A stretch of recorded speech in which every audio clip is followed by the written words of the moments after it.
ST सच्ची कहानियों पर आप सभी का स्वागत है। आज मेरी हिम्मत ने ठाकुरों के सभी औरतों के दिल में मेरी इज्जत और मान सम्मान बढ़ गया था। सभी औरतें मेरी वजह से आज़ाद हो गई थी। अब आज़ादी से अपनी हर बात कह सुन सकती थी। अब कहीं पर भी अपनी मर्जी से आ जा सकती थी। अब उन्हें अपने पति से डरने की ज़रूरत नहीं थी। ठाकुरों के सभी मर्दों को मेरे फैसले ने डरा दिया था और ये मुझे शायद पहले ही करना चाहिए था। अगर तुम जुल्म जितना सहोगे उतना ही ताकतवर होता चला जाएगा। जुल्म को ख़त्म करने के लिए उसके खिलाफ आवाज़ उठाना बहुत ज़रूरी है। जुल्म को सहते रहना कोई बहादुरी नहीं, उसके खिलाफ आवाज़ उठाना बहादुरी है। और मुझे जब तक समझ आई बहुत देर हो गई, लेकिन देर हुई दुरुस्त हुई। अब कोई जुल्म करने से पहले 100 बार सोचेगा। मेरी कहानी बहुत दर्दनाक है। मैं जेल में सुकून से बैठकर अपनी ये कहानी सभी को सुनाना चाहती हूँ। और मेरी कहानी उन सभी औरतों के लिए है जो अपने पति के जुल्मों के आगे हार चुकी हैं और खोखली समाज के रीति रिवाज की भेंट चढ़ जाती हैं। प्लीज़ उन सभी औरतों को मेरी हाथ जोड़कर गुजारिश है, मेरी कहानी ज़रूर सुने। इस कहानी को मैं अदालत की कार्रवाई से शुरू करती हूँ, जहाँ मेरी 6 साल की बेटी मुजरिम है। आज कोर्ट में जो केस चल रहा था, इस केस ने जैसे मेरे गले से कोई सांस खींचकर निकाल रहा हो। पूरे पर्दे में थी, बस मेरी बेबस आंखें थी जो बेबसी के मारे जल रही थी, और दिल था जिसमें ममता का सैलाब समुंदर के सूखे लहरों को उछाल रहा था। मैंने कांपते हुए होंठों से खुद को पुकारा। एक माँ की पुकार थी जो आसमान को हिलाने की ताकत रखती थी। मेरी आंखों से बहने वाला एक आंसू भी अगर वो देख लेता तो शायद जल्दी ही मेरी आत्मा निकाल लेता। हकीकत में मुझे भी जीने की कोई ख्वाहिश नहीं थी, लेकिन मेरी आंखों की पुतलियां उस मासूम जान पर ठहरी थी जो मैं बस 5 साल के उम्र में कचहरी में खड़ी थी। किसी भी दिल पर कोई बिजली नहीं गिर रही थी, और आखिर गिरती भी कैसे, जब उसको इस हाल में पहुंचाने वाले वही लोग थे जिन्होंने उसे जन्म दिया था। उसके पैदा करने पर उसके अपने माँ बाप, बाकियों का तो फिर भी हमदर्दी और इंसानियत का रिश्ता था। उसके तरफ से उसका गवाह सिर्फ मामा था, यानी कि मेरा भाई, जिसका केस काफ़ी कमज़ोर था क्योंकि उसके खिलाफ केस करने वाला आदमी मेरा पति और मेरी मुजरिम बेटी का बाप था। इंस्पेक्टर नैतिक और उसके खिलाफ गवाहों में उसकी अपनी माँ थी। ये मेरी बदकिस्मती थी जिसने मुझे आज इतना बेबस कर दिया था कि मैं खुद अपनी जान के टुकड़े के खिलाफ गवाही देने के लिए मौजूद थी। दिल में उस औलाद का दर्द भी ताज़ा था जो बिछड़ गया था। दूसरी को मैं मौत के मुंह में धकेल रही थी। अभी एक बेटी जो अपने भाई की जुड़वा थी और जिसके जान की खातिर मैं मौत को गले लगाने से डर रही थी, क्योंकि मैं जानती थी मेरी आंखें बंद होते ही उसे भी मौत के हवाले कर दिया जाएगा, चाहे जिंदा या मुर्दा। आगे कुआं और पीछे खाई। भगवान ने मुझे ऐसे दो राहे पर लाकर खड़ा कर दिया था। मुझे पल पल मार रही थी। कचहरी में वकीलों की बहस चल रही थी। मेरे पति के तरफ से हायर किया हुआ वकील एक मशहूर वकील था। हर एक को यकीन था वो ये केस ज़रूर जीत जाएगा।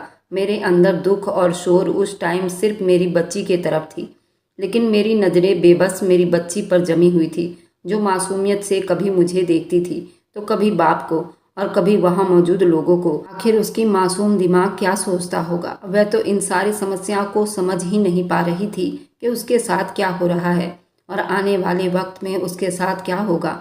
मैं होश में तब आई जब मेरा नाम बुलाया गया। मुझे सुनाई देने के बावजूद भी गुपचुप बैठी मोनिका को कचहरी में हाजिर किया जाए। सभी लोग मेरी तरफ ध्यान दिए हुए थे। मेरे पति ने कहर बरसती हुई नज़रों से मुझे देखा। उनकी आंखों में मौजूद वार्निंग मुझसे ज़्यादा कौन समझ सकता था। मेरा दिल चाहा चीख चीख कर सबके सामने हकीकत खोल दूं, लेकिन फिर उसके बाद एक दर्दनाक अंजाम से भी डर रही थी। लेकिन मेरे पैरों में मौजूद मजबूरी की बेड़ियां मुझे लगाने पर मजबूर कर रही थी। आखिरकार मैं लड़खड़ाते कदमों से उठी और अपनी बेटी के बिल्कुल सामने जाकर खड़ी हो गई। मेरा दिल चाह रहा था कि ज़मीन फटे और मैं उसमें समा जाऊं, या उन लोगों के आंखों से गायब हो जाऊं और अपनी मासूम कृतिका को लेकर उन दरिंदों के चुंगल से निकल जाऊं जो मेरी बेटी को जिंदा खत्म करने के लिए जाल बिछाए बैठे थे। वकील मेरी तरफ बढ़ा और मुझसे सवाल करने लगा। उसका हर सवाल मुझ पर बिजली की तरह गिर रहा था। मेरी आंखें सामने मेरी 3 औलाद का दुख था। जब वकील ने चुभते हुए शब्द से पूछा, क्या आपकी बेटी यानी कि कृतिका ने पहले भी कई बार अपने भाई को मारने की कोशिश की? मैंने पलकें उठाकर अपनी मासूम बच्ची को देखा। सबकी आंखों में ताक थी। मेरा भाई मुझे उम्मीद भरी नज़रों से देख रहा था, लेकिन मैंने भी बेरहमी की हर हद पार कर दी। जी, मेरे लड़खड़ाते हुए होंठों से बेरहम शब्द निकल ही गए। मेरी बेटी मुझे नासमझी से देखने लगी। मैं मजबूर थी। उस वक्त मेरा कलेजा मुंह को आ रहा था। एक तंग दिल बाप के साथ एक माँ भी तंग दिल हो गई। कचहरी में मेरी गवाही के बाद गहरा सन्नाटा छा गया। शायद किसी को भी इस बात की उम्मीद नहीं थी। जज ने कुछ देर और वकीलों की दलीलें सुनने के बाद अब वक्त फैसले होने का था। मेरा दिल तेजी से धड़क रहा था, मेरे हाथ कांप रहे थे। जब जज की जुबान से शब्द निकले तो ऐसा लग रहा था मेरे कानों में किसी ने लोहे की सरिया डाल दी हो। मेरी प्रार्थनाओं से कुछ न हुआ। शायद मेरी उस गवाही ने मेरे भगवान को भी नाराज कर दिया था। सारे सबूत और गवाहों को मद्देनजर रखते हुए ये अदालत उस नतीजे पर पहुंची है कि कृतिका ने अपने छोटे भाई रजत का कत्ल कर दिया और सजा के तौर पर यह अदालत कृतिका को सजाए मौत सुनाती है। हे भगवान, ये फैसला तो मुझ पर जैसे कहर था, वहाँ मौजूद सभी आदमी पर यह कहर बनकर टूटा था, सिवाय नैतिक के, जो उस वक्त बहुत खुश था। जो उठकर चला गया। अदालत बर्खास्त हो चुकी थी। वह मेरी बेटी को ले जाने लगे थे जब वह खुद पर टूट पड़ने वाली क़यामत से अनजान बेबस मुझे देखकर दहाड़े मार मार कर रो रही थी। शायद वह मेरे पास आना चाहती थी। बहुत खूबसूरत थी मेरी बच्ची, मेरी जान, मेरी कृतिका। मेरा दिल तड़प कर उसे पुकार रहा था। उसे तो ये भी मालूम नहीं था फिर उसके साथ क्या हुआ था। नैतिक के चेहरे की कमीनी मुस्कुराहट नज़रों से हट नहीं रही थी। मुझे लगा जैसे मैं अभी गिरकर मर जाऊंगी। आखिर मैं अपनी मासूम फूल जैसी गुड़िया पर इतना जुल्म होता हुआ कैसे देख सकती थी। मेरा भाई मेरी तरफ बढ़ा। उसकी आंखें गुस्से की हालत में सुर्ख लाल थी। भगवान तुम्हें नर्क में डाले, कैसी बदनसीब माँ हो तुम, मुझे गुस्से से कह रहा था। मैंने बोझल आंखों से देखा। वहाँ मुझे कोसने वाला सिर्फ मेरा भाई ही नहीं, और भी लोगों की धीमी आवाज़ें थीं जो तरह तरह की बातें बोल रहे थे। आखिर कैसे 6 साल की बच्ची ने इतना बड़ा गुनाह कर दिया। तो कोई कह रहा था बेचारी मासूम बच्ची के मुकद्दर है। लगता है नैतिक और मोनिका की यह अपनी बच्ची नहीं, वरना अपनी औलाद के खिलाफ ऐसे कौन करता है। मेरा दिमाग धीरे धीरे बंद होता जा रहा था। जब मुझे जोर का चक्कर आया और मैं मुंह के बल गिरी, उसके बाद मुझे नहीं मालूम मेरे साथ क्या हुआ। तभी बेहोशी के बाद मेरी आंख खुली। मैं फटते हुए सर से इधर उधर देखा। क्या ये कोई बुरा सपना था? होश में आ रही थी। सारी बातें एक बार फिर मेरे दिमाग में उथल पुथल करने लगे। ये सपना नहीं था, हकीकत थी जो मुझे दिखाई दे रही थी। मैंने गर्दन घुमाकर देखा। मेरा पति मेरे पास खड़ा मुझे खा जाने वाली नज़रों से घूर रहा था। क्या ज़रूरत थी तुम्हें इतना तमाशा करने की? उसके तीखे शब्द के असर तो मुझ पर कम ही हो रहा था, लेकिन फिर भी मेरी आंख भर आई। मैं जानती थी मेरे रोने से, मेरी ममता, मेरी आहों से, मेरी विनतियों से कोई फर्क नहीं पड़ने वाला था। लेकिन कहते हैं ना कि दुख तो दुख होता है। शायद अब तो रोती रोती मर जाती। आंसुओं को मैंने हलक में उतार लिया था। उसके सामने ज़्यादा आंसू बहाने का मतलब एक और मुसीबत को अपने साथ लेना था। मैं घर आ गई, लेकिन मेरा दिमाग अभी तक वहीं अटका हुआ था। न जाने मेरी कृतिका के साथ क्या हुआ होगा। अपनी नन्ही सी दूसरी बेटी को अपनी गोद में उठाकर मैं उनके नसीब पर आंसू बहा रही थी। मैंने पूरा इरादा कर लिया था, अगर मेरी बच्ची के साथ ऐसा कुछ हुआ तो मैं भी जहर खाकर उसके पास ही चली जाऊंगी और साथ खुद ही इस नन्ही जान को भी ले लूंगी। मैं जब भी नैतिक के सामने उसकी बात करती, कम से कम मुझे बता ही दे मेरी बच्ची के साथ क्या हुआ था। लेकिन वह तो मुझे बुरी तरह डांट देता। उस रात भी वह वापस आया तो कुछ फिक्र में लग रहा था। न जाने अब कौन सा घटिया मंसूबा बना रहा था अपने दिमाग में। मैं हैरान थी, आखिर उसे क्या हुआ। रात को मैंने उससे पूछने की कोशिश भी की, जब वो मुझ पर भड़क गया। अब तुम्हारी इतनी हिम्मत कि तुम मुझसे बातें पूछो, कि उसने आगे बढ़ के मेरा मुँह ही दबोच लिया। जब मैं घबरा कर ना में सिर हिलाया, उसने मुझे उठाकर बेड पर फेंका और वहशत से मुझ पर हावी हुआ। न जाने अब वह कौन सा गुस्सा उतार रहा था मुझ पर। मैं बराबर उससे माफ़ी मांगती रही। मेरी छोटी सी बच्ची रो रो कर हलकान हो चुकी थी, लेकिन उसे जरा सी भी तरस न आया। वह तो जानवर था, इंसानों की शक्ल में। उस रात के बाद मेरी नफरत उसके लिए और ज़्यादा जोर पकड़ गई। मैं उसे रो रो कर शराब देती। शायद अब मेरे बस में यही था। इरादा कर लिया था कि मैं उस आदमी से जिसके लिए मेरे दिल में नफरत थी, मैं उसे ज़रूर सबक सिखाऊंगी। एक दिन काश भगवान ही उसका हिसाब कर लेता। न जाने भगवान क्यों चुप बैठा था, रोज़ मेरी बेबसी का तमाशा देख रहा था, या फिर वह भी मेरे गुनाह की सज़ा दे रहा था। वह सुबह ही घर से चला गया। पूरा दिन मैंने परेशानी में बिताया, और जब वह शाम को घर लौटा वह अकेला नहीं था। ये मेरे लिए एक और बहुत बड़ा झटका था। उसके साथ मौजूद मेरी जिंदगी मेरी कृतिका थी। मैं कितनी देर बेबस बेयकीनी से देखती रही। ये एक ऐसी इच्छा थी जिसके पूरा होने की कोई उम्मीद नहीं थी। मैंने इस चीज़ को छोड़ दिया था। इतने दिनों के बाद उसे सामने देखकर मैं दीवानों की तरह दौड़ी और उसे खुद से भींच लिया। इतनी देर में कृतिका को खुद से लिपटाए रखा। मेरी जान तुम आ गई। मैं रोते हुए उसके हाथों को चूम कर पूछ रही थी, क्या तंग दिल बाप बदल गया? मुझे नैतिक से कभी भी ये उम्मीद नहीं थी। फिर अब क्या हुआ था? मेरा दिल अनजाने हादसे के तहत धड़क उठा जब नैतिक ने कृतिका के बाजू पकड़कर खींचा और कहा कि किसी भी गलतफहमी में पड़ने की ज़रूरत नहीं। ये बस एक रात के लिए इधर है, जो उसकी आखिरी ख्वाहिश है, और सुबह होते ही ये चली जाएगी यहाँ से भी और इस दुनिया से भी। उसकी बात सुनकर मेरा दिल दर्द से तड़प उठा। कैसा बाप था वह, कैसे घर की लक्ष्मी को घर से दूर कर रहा था। मैं भी अपने आप पर काबू न रख सकी, उसके कदमों में बैठ गई। तुम्हें भगवान की कसम है नैतिक, तरस खाओ अपनी बच्ची पर, अब उसे वापस न जाने दो, माफ़ कर दो इसे। आखिरी बार तुम्हारा खून है, तुम्हारी औलाद है, चाहे इसके बदले मुझे भी सजा दे दो, मुझे मंजूर है। वह नीचे झुका और गर्दन से पकड़कर मुझे ऊपर उठाया। उसने मेरी गर्दन को दबोच रखा था। मुझे सांस लेने में दुश्वारी हो रही थी, मुझे खांसी आने लगी, लेकिन उसके शब्द उसके पकड़ से भी ज़्यादा खतरनाक थी। हमारा बच्चा सिर्फ रजत था, जिसका इस लड़की ने कत्ल कर दिया है, और जान का बदला जान। बेगुनाही के लिए अगर तुमने अपने मुंह से एक भी शब्द निकाला तो मैं तुम्हारी गर्दन काट दूंगा। ये कहते हुए उसने मुझे धक्का दिया और मैं दोबारा जा गिरी। वह आग बरसती नज़रों से कृतिका को घूरते हुए अंदर चला गया। वो बेहद डरी हुई थी और दबी दबी आवाज़ में रो रही थी। वो मेरे पास सिर्फ एक रात के लिए थी और सुबह उसे चले जाना था। शायद उसने आखिरी इच्छा की थी कि एक रात इस घर में गुजारने का, अपने माँ बाप के साथ रहने का सोचा होगा, इसलिए यहाँ आ गई है।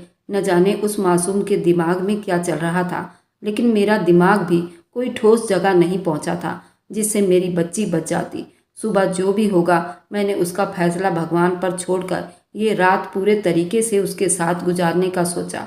मैंने सोचा कि मैं रात भर उसे अपने गोद में सुलाकर अपनी आंखों के सामने रखूंगी, उसे जी भरकर देखती रहूंगी। लेकिन फिर उस रात तो कुछ और ही होना था जो किसी के दिमाग में नहीं था। एक रात भी मेरी बच्ची के लिए सुकून की रात साबित ना होगी, और उस रात जो हुआ उसे सुनकर कोई भी कांप जाए। मेरा नाम मोनिका है। मेरा संबंध ठाकुरों से था, जहाँ पर लड़कियों को बस घरदारी और पर्दा सिखाया जाता।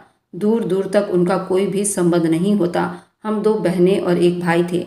हमारे पिताजी की मृत्यु हो गई थी जब हम बहुत छोटे थे। मुझसे बड़ी एक बहन थी, फिर मैं और मेरा भाई। मुझे बचपन में पढ़ने का शौक था। एक दो बार कोशिश भी की थी, जिद भी की थी, लेकिन मम्मी ने सख्ती से मना कर दिया और कहा कोई भी लड़की ठाकुरों की रीति रिवाज को नहीं तोड़ती। लेकिन उनके मना करने के बावजूद भी मैं अपने छोटी भाई की किताबों को शौक से देखती और उनको खोलकर पढ़ने की कोशिश करती और किसी हद तक कुछ न कुछ सीख जाती। हमारे ठाकुरों की रीति रिवाज बहुत अलग थी, जिसमें हम पाबंद होकर रहते थे। जबकि हम ठाकुर थे तो शकल सूरत भी बहुत खूबसूरत थी। मैं घर में अपनी माँ और बहन की लाडली थी। दोनों मुझे बहुत मोहब्बत करते थे, लेकिन मुझे अपने ठाकुर की रीति रिवाज बहुत बेकार लगती थी। औरतों के लिए बनाए गए सख्ती रीति रिवाज, वसूलों से मुझे नफरत थी। आखिरकार खूबसूरत जिंदगी गुजारना हमारा भी तो हक बनता है। औरत कब तक इज्जत के नाम पर कुर्बान होती रहेगी? हमारे ठाकुरों की रीति रिवाज थी, जब भी किसी लड़की को किसी गैर लड़के या अनजान लड़के के साथ प्यार मोहब्बत की बातें करते देख लेते तो उन दोनों का वह आखिरी दिन समझा जाता और उनको मौत के घाट उतार दिया जाता। मेरी माँ ने तो हमें पहले दिन से ही ये समझा बुझा दिया था। हमारी परवरिश बहुत अच्छे तरीके से की। शायद वह भी इन रीति रिवाज में पढ़कर अपनी बेटियों को खोने से डरती थी।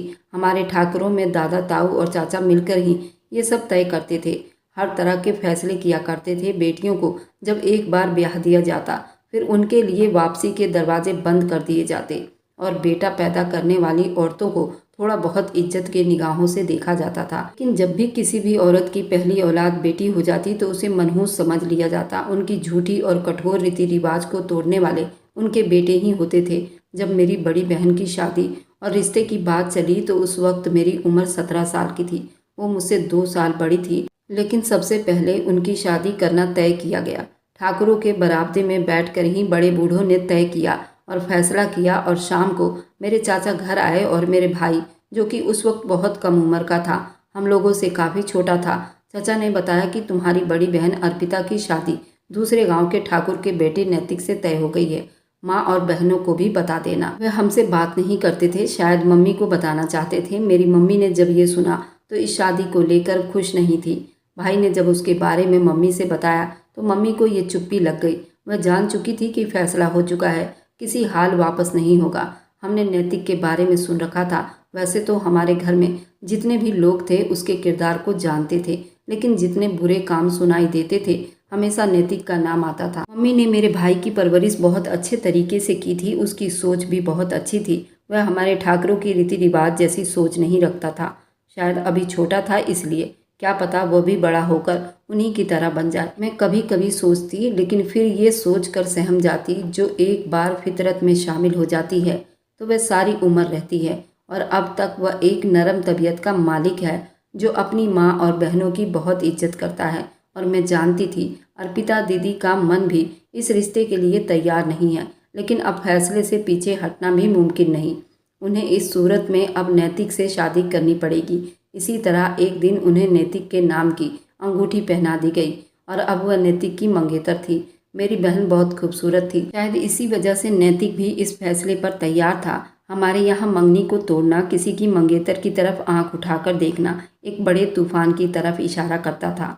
मंगनी के बाद शायद दीदी भी अपने आप को समझा लिया था, क्योंकि वह जानती थी कितना भी कुछ कर लें अब कुछ नहीं होने वाला था। अब उसके हाथ में नैतिक के नाम की अंगूठी है और उसे हर हाल में शादी नैतिक से ही करनी पड़ेगी।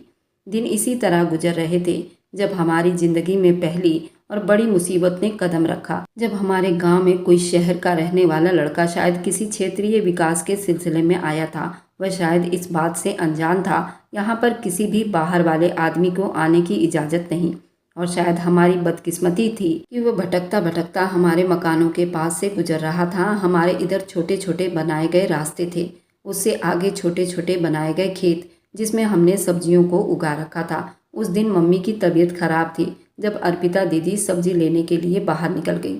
जब वह सब्जी लेकर वापस आ रही थी तो उनका टकराव उस शहरी लड़के से हुआ। यहाँ किसी अनजान आदमी के लिए आना बहुत मुश्किल था। शायद वह इस इलाके के बारे में कुछ जानना चाहता था। जब उसने बदकिस्मती से अर्पिता दीदी को रोका, किसी अनजान के रोकने पर उन्हें डरने पर मजबूर कर दिया। शायद वह आदमी इस बात को नहीं जानता था कि उसकी गलती ने मेरी बहन की जिंदगी को खराब कर दिया था। उस आदमी के पास से भागकर घर आ गई। घर आकर डर से कांप रही थी। घर में मम्मी थी और हम दोनों भी उसे देखकर डर गई थी। आखिर उसे क्या हुआ? जब उसने डरते हुए हकीकत बताई तो अब तक तो ये खबर पूरे गांव में फैल चुकी थी।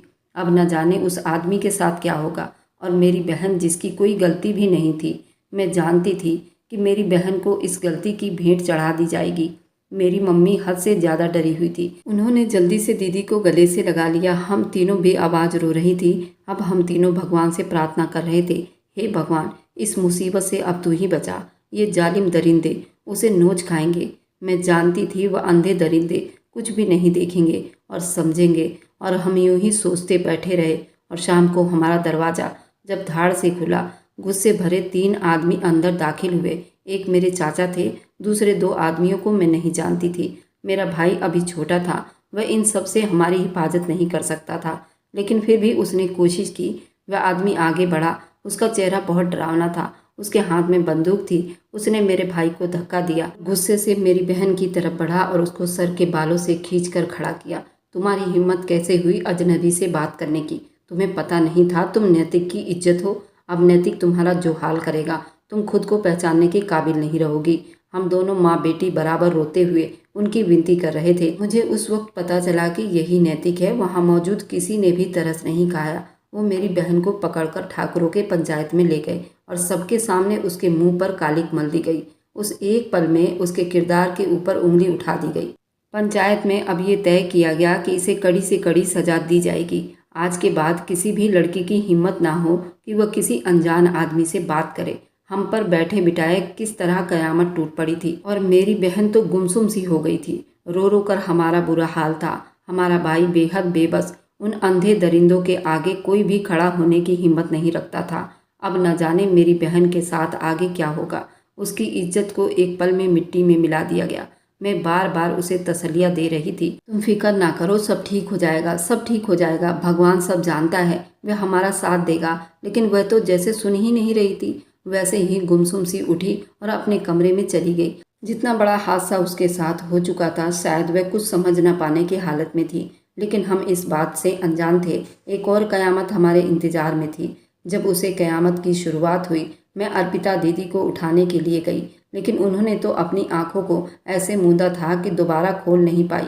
मैंने चीख कर उन्हें पुकारा, मगर ऐसे ही पड़ी रही। इतनी बदनामी और उसके किरदार पर दाग लगने के बाद वह शायद और ज़्यादा जीना नहीं चाहती थी। उन्होंने जहर खा लिया, हमेशा के लिए इस दुनिया को छोड़कर चली गई।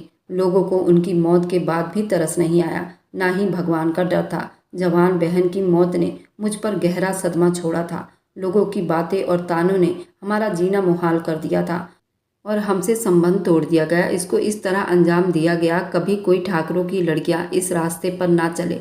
दिल चाहता था कि बाहर जाऊं और लोगों से चीख चीख कर पूछूं कि तुम लोगों की झूठी रीति रिवाज ने और इल्जाम ने मेरी मासूम बेकसूर बहन की जान ले ली। आखिर उनकी गलती क्या थी? मम्मी दिन ब दिन बीमार होती जा रही थी। जवान बेटी का दुख उनको अंदर ही अंदर घायल कर रहा था। जब एक शाम फिर वही लोग हमारे घर आए, उनको देखते ही एक बार फिर नफरत मेरी आंखों में उमड़ आई। अभी तक उन लोगों को चैन नहीं आया था जो ये दोबारा हमारे घर आ टपके थे। मैं कहने से बाज नहीं आई। मम्मी ने मुझे टोका, चुप हो जाओ, अगर तुम्हारी बातें उन्होंने सुन ली तो कयामत आ जाएगी। और इस बार जिस मकसद के लिए आए थे, सुनते ही मेरे तो तन बदन में आग लग गई। वे लोग ऐसा सोच भी कैसे सकते थे? वही लोग मेरी बहन के कातिल थे। और नैतिक, जिसे मैं हद से ज़्यादा नफरत करती थी, वह चाहते थे कि नैतिक की जिद है कि वे शादी इसी घर में करना चाहता है। अर्पिता से ना सही, मोनिका तो है।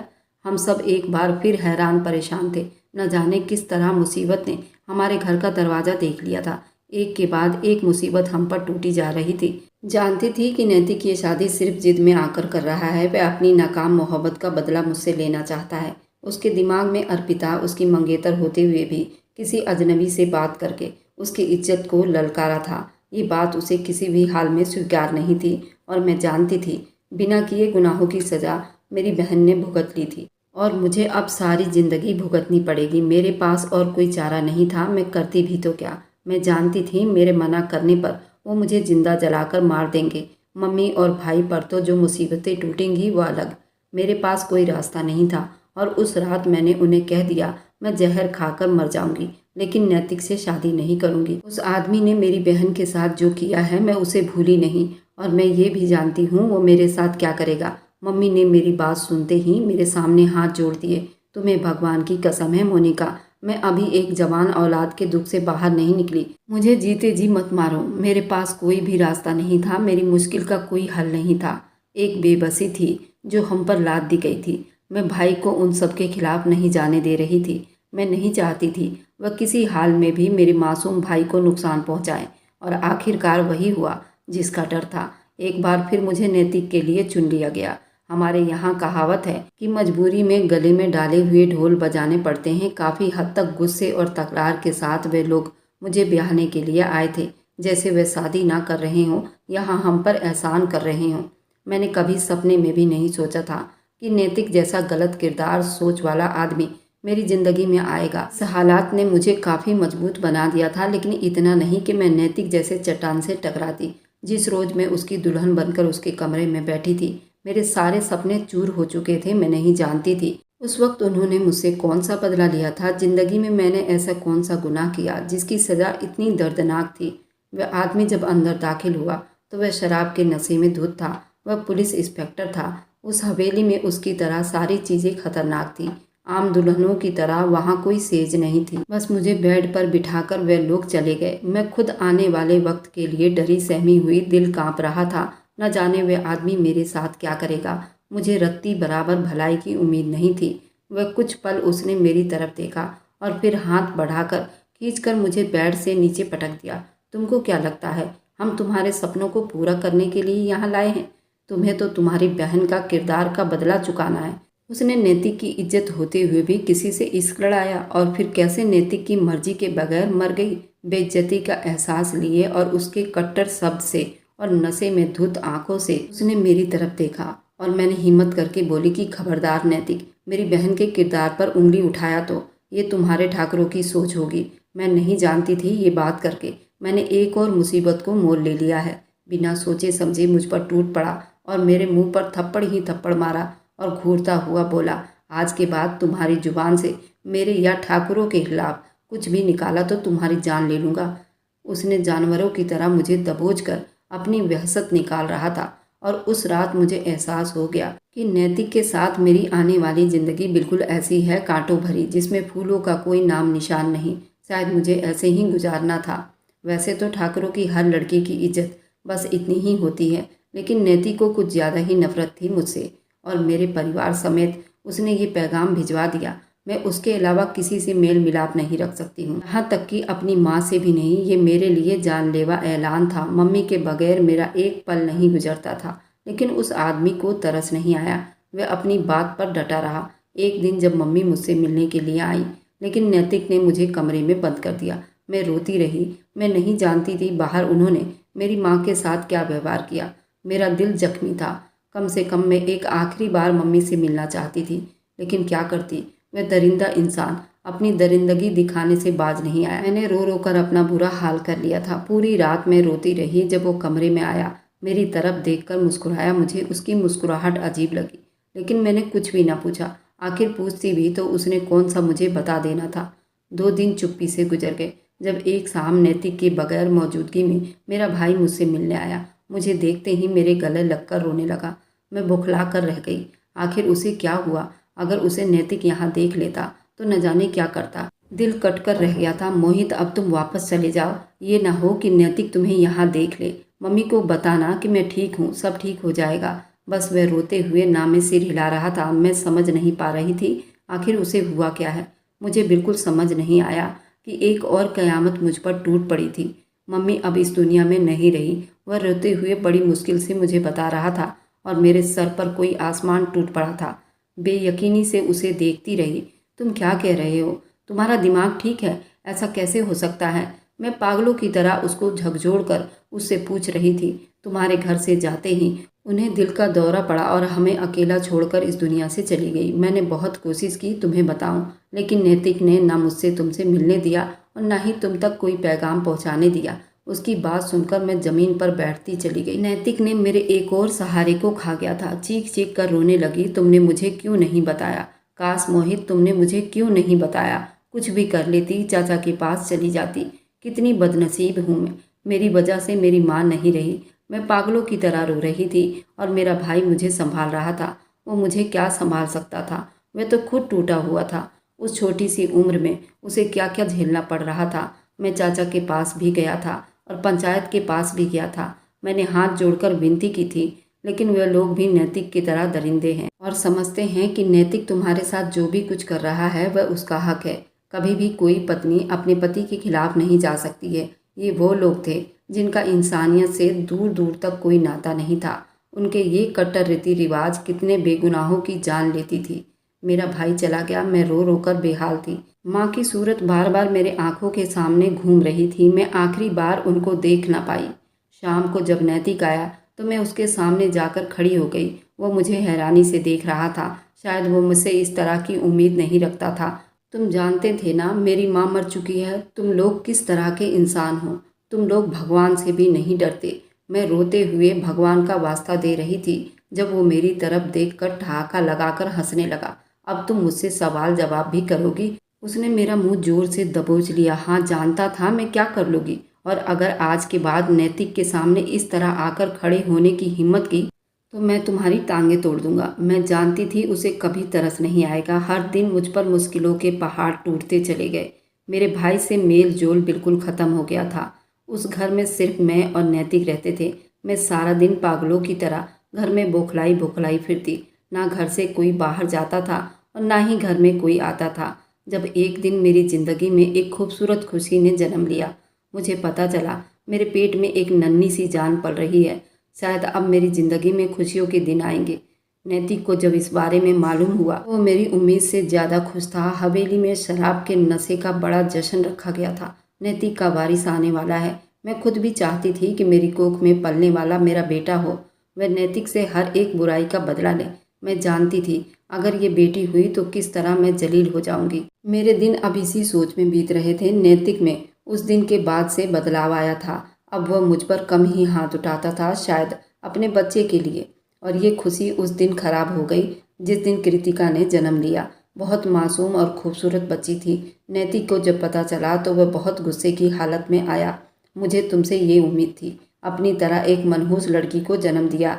नैतिक को वारिस चाहिए था। नैतिक ने कभी भी उसको एक आंख उठाकर नहीं देखा, जैसे वो उसकी औलाद ना हो। उसे तो उस मासूम पर कभी भी तरस नहीं आया। वह जब भी मेरी बच्ची को देखता तो कहता उसको कमरे में ले जाकर बंद कर दे या मेरी नज़रों से दूर कर दे। मेरी कोशिश यही होती, जब नैतिक घर में हो तो मैं उसे नैतिक के सामने न आने दूँ। मुझे उसके किस्मत पर खुद से ज़्यादा रोना आता। पहले ये जुल्म सहने के लिए उसकी माँ कम थी, जो भगवान ने एक और नन्ही जान को भेज दिया।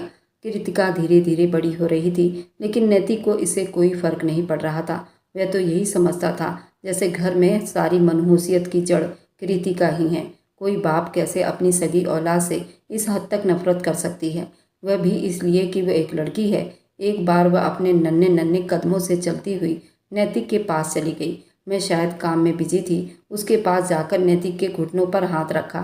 जब वो इस बात पर आग बबूला हो गया, मैं जल्दी से दौड़ते हुए बाहर आई। बहुत ज़्यादा डर में हो चुकी थी। जब से कृतिका ने जन्म लिया था, मैंने चुप्पी साध ली थी। मैं नैतिक के सामने कभी भी नहीं बोलती थी, अपने हक के लिए भी आवाज़ नहीं उठाती थी। मैं दौड़ी हुई बाहर की तरफ आई, उसे वहाँ से अंदर ले आई थी। उस दिन के बाद से वो बहुत डरने लगी थी। शायद वह अंदर ही अंदर चाहती हो कि नैतिक उसे उठा ले, प्यार करे, लेकिन अब वह खुद भी नैतिक से डरने लगी थी। जब भी उसको देखती तो कमरे से बाहर ना आती। मुझसे मेरा भाई मिलने आता, उसके बारे में अभी तक नैतिक को नहीं मालूम था। वह भी अब काफ़ी हद तक बड़ा हो गया था और वक्त ने उसे बहुत कुछ सिखा दिया था। कृतिका मेरी बेटी अब 5 साल की हो गई थी जब एक बार फिर मैं प्रेग्नेंट हो गई। इस बार भी मैं बहुत डरी हुई थी। शायद अगर इस बार भी बेटी हो गई फिर मेरा जीना मुहाल हो जाता। नैतिक तो मुझे जीते जी मार देता। उसका बाहर औरतों के साथ काफ़ी मिलना जुलना था, लेकिन उसे वारिस मुझसे ही चाहिए था। ये दिन भी बड़ी डर में गुजर रहा था। मैं भगवान से हर वक्त प्रार्थना करती थी, भगवान इस बार मुझे बेटा जरूर देना। मैं कम से कम एक बार फिर एक नन्ही जान को यूं जलील होते हुए नहीं देख सकती थी। इस घर में कृतिका के साथ जो कुछ होता था, उसके बाद तो मुझे डर पैदा हो गया था। अगर इस बार बेटा ना हुआ तो वो मुझे मेरे घर छोड़ देगा। जैसे जैसे दिन करीब आ रहे थे, मेरा दिल बहुत घबरा रहा था। उन दिनों मेरी तबीयत बहुत ज़्यादा ख़राब रहने लगी थी। मेरा चेकअप करवाया। वापसी पर हम उसके दोस्त के घर रुके। मुझे वहाँ पर कोई भी बात करने से सख्त मना किया था। वह आदमी बहुत अच्छा था। शायद वह भी पुलिस में जॉब करता था। नैतिक का बहुत अच्छा दोस्त था। हमारी बहुत आवभगत किया था। शायद ज़िंदगी में पहली बार, चाहे दिखाने के लिए सही, लेकिन वो मुझसे आराम से बात कर रहा था। उसके दोस्त का नाम अकरम था। वहाँ से हम वापस आ गए जब करीबन 20 दिन के बाद एक बार फिर भगवान ने मेरी गोद भर दी। इस बार मेरे जुड़वा बच्चे थे, बेटी और बेटा। नैतिक इस बार फिर बेटी की पैदाइश को नज़रअंदाज करते हुए बेटी की पैदाइश की धूमधाम मनाई। बहुत खुश था। उसके घर में एक बार फिर बहुत बड़ा जश्न रखा गया था। वहाँ पर उसके स्टाफ के सारे दोस्तों को बुलाया गया था। खुश थी, चलो कम से कम बेटे को प्यार तो कर रहा है। उसने मुझे सख्ती से मना कर दिया, कृतिका को और हर्षी को उसके आसपास ना भटकने दे। और जब नैतिक घर पर होता तो मैं सारा ध्यान कृतिका की तरफ ही रखती थी। उसके जाने के बाद कृतिका और हर्षी दोनों रजत के साथ खेलती थी। जब कभी कृतिका रजत को उसके बाप के साथ देखती तो ये एहसास करती, पापा हमारे साथ खुश नहीं रहते। वह पूरे 6 साल की हो चुकी थी और नैतिक का व्यवहार अब तीनों माँ बेटी के साथ एक जैसा था, लेकिन वह रजत पर अपना जान निछावर करता था। आखिर को वह उसका वारिस था। मेरा भाई एक बार फिर मुझसे मिलने आया। मैंने उसे तसल्ली दी, रजत के बाद हालात मेरे लिए कुछ ठीक है, लेकिन ये तो मेरी सोच थी। शायद अभी बहुत सारी परीक्षाएं थी जो मैंने देखी नहीं थी। वो बेहद भयानक हादसा था। उस दिन मेरी तबीयत बहुत ख़राब थी। नैतिक घर पर नहीं था। मैंने हर्षी को सुला दिया और रजत को बेड पर लिटा दिया। कृतिका उसके साथ खेल रही थी। मैं किचन में थी और खाना बना रही थी। कृतिका रजत के साथ खेल रही थी और हर्षी सो चुकी थी जब एकदम से मुझे रजत की रोने की आवाज़ आई। शायद वह रो रहा था। मैंने जल्दी से हाथ धोए। उससे पहले कि उसके पास पहुंचती, मुझे एकदम से किसी चीज़ से जोर से गिरने की आवाज़ आई। मैं एकदम दौड़ पड़ी और शायद मेरी एक और बदकिस्मती थी। उसी वक्त घर में नैतिक दाखिल हुआ। उसे देखते ही मैं तेजी से कमरे की तरफ भागी। जब कमरे का दरवाज़ा खुला तो मेरी आंखें फटी की फटी रह गई। मेरे कदमों तले से ज़मीन निकल गई। रजत बेड से नीचे गिर पड़ा था, खून में लथपथ पड़ा था। कृतिका बहुत डरी हुई थी। शायद रजत उसके हाथों से गिर गया था। नैतिक भी मेरे पीछे आया और उसने जोर से दहाड़ा कि मैं डर गई। उसने जल्दी से उठाया, अस्पताल लेकर भागा। मेरा दिल बैठा जा रहा था। अब क्या होगा? एक तरफ तो मैं अपने मासूम बच्ची के लिए परेशान थी, दूसरी तरफ ये फिक्र थी अब नैतिक मेरी बच्चियों के साथ क्या करेगा। मुझे अपनी फिक्र नहीं थी, लेकिन मैं जानती थी कि वह कृतिका के साथ बहुत बुरा करेगा। मैं भगवान से प्रार्थना कर रही थी कि मेरा बेटा बिल्कुल ठीक हो, लेकिन मेरी कोई भी प्रार्थना स्वीकार नहीं हो रही थी। रजत के सर में गहरी चोट लगने की वजह से अस्पताल में ही भगवान को प्यारा हो गया था। और ये कैसी परीक्षा थी, मैं नहीं जानती थी। मासूम बच्चे की मौत पर गम में थी और नैतिक तो चुप्पी से पागल हो गया था, लेकिन वह कृतिका को जान से मार देता अगर उस दिन अस्पताल में सारी बात मालूम ना हुई होती। उस रात मैंने खुफिया तरीके से कृतिका को अपने भाई मोहित के साथ भेज दिया था। नैतिक ने कृतिका पर एफआईआर दर्ज करवा दिया था। वह हर हाल में कृतिका को सजा दिलवाना चाहता था। उसने मुझे मार मार कर अधमरा कर दिया था, लेकिन मैंने जुबान नहीं खोली। कृतिका किधर है? लेकिन फिर भी उसने कुछ ही दिनों में कृतिका को ढूंढ लिया और उसे अरेस्ट करवा दिया। उसने मुझे ये वार्निंग भी दे दी, अगर मैं कृतिका के खिलाफ गवाही ना दी तो वह हर्षी को भी इसी दर्दनाक तरीके से मारेगा और मेरी नज़रों के सामने ही मोहित की भी जान ले लेगा। मैं बुरी तरह फंस चुकी थी। मेरे पास कोई रास्ता नहीं था। जब मैं उस दिन अपनी जान से प्यारी बेटी के खिलाफ गवाही दी, मेरी बेटी कृतिका के तरफ से मेरा भाई मोहित खड़ा था। वह हर हाल यही चाहता था कृतिका बच जाए। मैं जानती थी कृतिका कभी भी ऐसा नहीं कर सकती। वह तो रजत को अपनी जान से ज़्यादा प्यार करती थी और वह अभी 6 साल की मासूम बच्ची थी। वह एक हादसा था, लेकिन नैतिक ये सब कुछ मानने के लिए तैयार ही नहीं था। उसने अपने पैसों से कई अफसरों को अपने साथ मिला लिया और शायद कृतिका को सजाए मौत के बाद उसे आखिरी ख्वाहिश के तौर पर सिर्फ एक दिन और रात के लिए माँ बाप के पास भेजा। नैतिक को भी उसे मजबूरन यहाँ लाना पड़ा।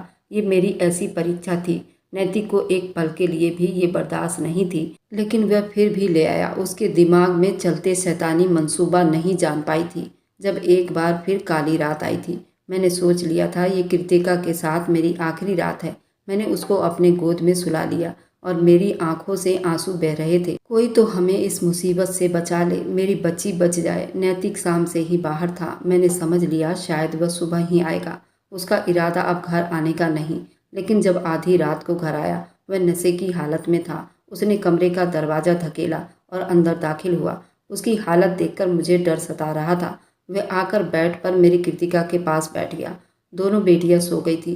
वह खाती हुई नज़रों से मेरी दोनों बेटियों को देख रहा था। मैं तो खुद उसकी नज़रों से डर रही थी। इस कमबख्त लड़की की वजह से रजत चला गया। मेरा रजत, मेरा वारिस। वह पागलों की तरह बड़बड़ा रहा था, ये बस एक रात के लिए यहाँ है, सुबह इसने चले जाना है। भगवान के लिए नैतिक ऐसा मत कहो, इस पर तरस खाओ। ये तुम्हारी औलाद है।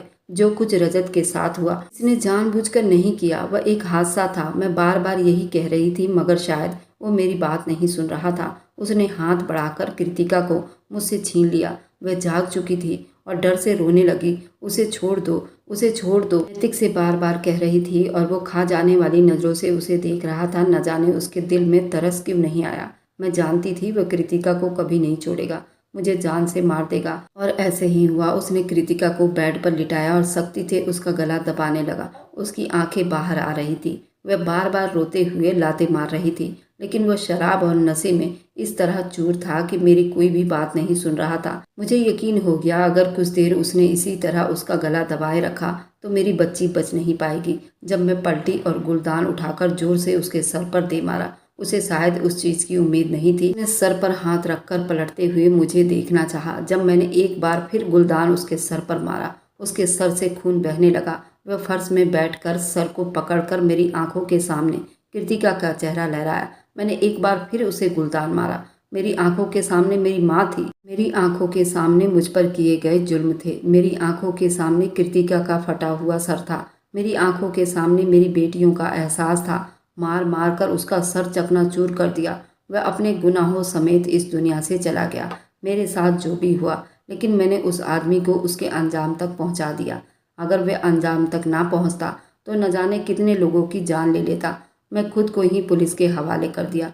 मेरे बयान के बाद कृतिका को बरी कर दिया गया। मेरी बेटियां मेरे भाई के हवाले थी। मैं जानती थी वह नैतिक के खिलाफ सबूत इकट्ठी कर लेगा और मैं बहुत जल्द बरी हो जाऊंगी।